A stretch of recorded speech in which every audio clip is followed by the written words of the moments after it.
ความโลภจะทำลายพอดการลงทุนของเจ้าถ้าว่าเจ้ายังบ่ฟังคลิปวิดีโอนี้แน่นอนทุกคนที่เข้ามานี่เนาะล้วนมีความโลภเนาะเป็นอันดับแรกเนาะ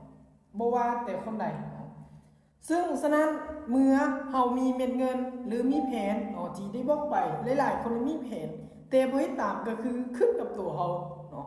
คนอื่นเนี่ยจะช่วยได้แค่เพียงแนะนำวิธีการเนาะและส่วนที่เหลือคือตัวเฮาจะเอาไปปฏิบัติบ่เนาะถ้าว่าคนใดที่เอาไปปฏิบัติมันจะเห็นผลได้เนาะซึ่งในการที่เฮาจะเฮ็ดแบบใดเพื่อให้ความโลภนี้หายไปก็คือเฮาเบิ่งเนาะเทรดตามแผนเนาะเทรดตามนั้นได้คือหยุดทันทีในการเทรดของเฮาในรอบหรือในมื้อนั้น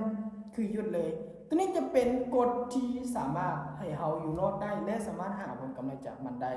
เนาะซึ่งตัวนี้จะเป็นจุดที่ค่าความโลภให้เฮาได้ถ้าว่าเฮาสม่ำเสมอและเฮ็ดตามแผน